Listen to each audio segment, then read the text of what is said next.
ಅದು breakfast meeting ಅಲ್ಲ, break meeting ಅದು. ಅಲ್ಲಿ ಏನು ನಡೆಯಲ್ಲ. ಅಲ್ಲಿ ಇಡ್ಲಿನೂ ಇಲ್ಲ, ದೋಸೆನೂ ಇಲ್ಲ, ಉಪ್ಪಿಟ್ಟು ಇಲ್ಲ. ಬರೀ ಜಗಳ ಬಿಟ್ಟರೆ ಏನೂ ಆಗಲ್ಲ. ಇಲ್ಲಿ ನೋಡಿ, ಅದು ಮುಖ್ಯಮಂತ್ರಿ ಪದವಿ ಬಿಡುವಂಥದ್ದು.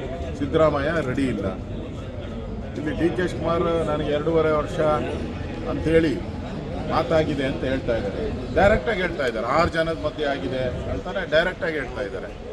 ಈಗ ಕೇಂದ್ರದ ನಾಯಕತ್ವ ಏನಾದರೂ ದಮ್ಮಿದ್ರೆ ಅವ್ರಿಗೆ, ಕೇಂದ್ರ ನಾಯಕರ ಶಕ್ತಿ ಇದ್ದರೆ, ವೀಕ್ ಅಲ್ಲ ಅಂದರೆ ಅವ್ರು ಅನೌನ್ಸ್ ಮಾಡಬೇಕಾಯ್ತು. ಹೌದು, 2.5 ವರ್ಷ ಆಗಿತ್ತು, ನಾವು ಅದನ್ನು ತೀರ್ಮಾನ ಮಾಡ್ತೀರಿ ಅಂತ ಹೇಳಬೇಕಾಯ್ತು. ಅದು ವೀಕ್ ಹೈಕಮಾಂಡ್.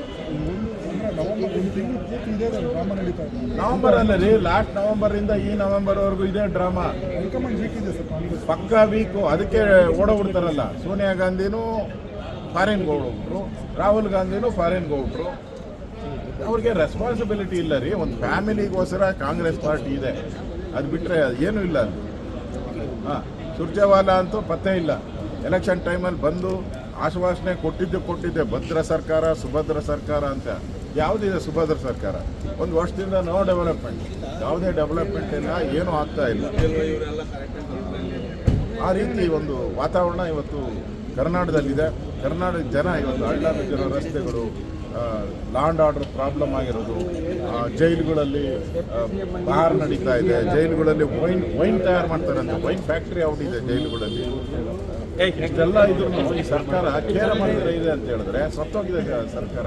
ಅದರಿಂದ ಇಲ್ಲಿ ಕೇಂದ್ರದ ಏನು ನಾಯಕರಿದ್ದಾರೆ ಕಾಂಗ್ರೆಸ್, ಅವರು ವೀಕ್ ಆಗಿರೋದ್ರಿಂದ ಇಲ್ಲಿ ಅಡ್ವಾಂಟೇಜ್ ತಗೊಳ್ತಾ ಇದ್ದಾರೆ. ಡಿ ಕೆ ಶಿವಕುಮಾರ್ ಮತ್ತು ಸಿದ್ದರಾಮಯ್ಯ ಅಡ್ವಾಂಟೇಜ್ ತಗೊಂಡು ಸವಾರಿ ಮಾಡ್ತಾ ಇದ್ದಾರೆ, ಕೇಂದ್ರದ ನಾಯಕರ ಮೇಲೆ ಸವಾರಿ ಮಾಡ್ತಾ ಇದ್ದಾರೆ. ಅದರಿಂದ ರಾಜ್ಯದ ಕಾನೂನು ಸುವ್ಯವಸ್ಥೆ ಹದಗೆಟ್ಟಿದೆ, ಅಭಿವೃದ್ಧಿ ಹದಗೆಟ್ಟಿದೆ.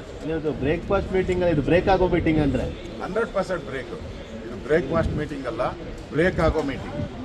ಅದರಿಂದ ನಾವು ಇವತ್ತು ಸಮನ್ವಯ ಸಮಿತಿ ಸಭೆಯನ್ನು ಮಾಡ್ತಾ ಇದ್ದೀವಿ. ಸುಮಾರು ಹಲವಾರು ಅಜೆಂಡಾಗಳಿದೆ ರಾಜ್ಯ ಸರ್ಕಾರದ್ದು ವಿಚಾರವಾಗಿ. ಬೆಳೆ ಪರಿಹಾರ ಇರ್ಬೋದು, ಉತ್ತರ ಕರ್ನಾಟಕಕ್ಕೆ ಏನು ಅಧಿವೇಶನದಲ್ಲಿ ಕೊಟ್ಟಂಥ ಭರವಸೆಗಳೇನಾಯಿತು, ಇವಾಗ ಯಾಕೆ ಮಾಡಿಲ್ಲ ಅನ್ನೋದು, ಮತ್ತು ಒಳ ಮೀಸಲಾತಿ ಇರ್ಬೋದು, ಅನುದಾನಗಳ ಕೊರತೆ ಇರ್ತಕ್ಕಂಥದ್ದು ಇರ್ಬೋದು, ಜೈಲುಗಳಲ್ಲಿ ನಡೀತಾ ಇರೋವಂಥ ಅವ್ಯವಹಾರಗಳ ಇರ್ಬೋದು, ಮತ್ತು ಬೆಂಗಳೂರಲ್ಲಿ ಬಿದ್ದಿರೋವಂಥ ಹಳ್ಳ ರಸ್ತೆಗಳಿರ್ಬೋದು, ಇವೆಲ್ಲ ವಿಚಾರಗಳನ್ನು ಇವತ್ತು JDS ಜೊತೆ ಸಮನ್ವಯ ಸಮಿತಿಯಲ್ಲಿ ನಾವು ಮಾತಾಡ್ತೀವಿ.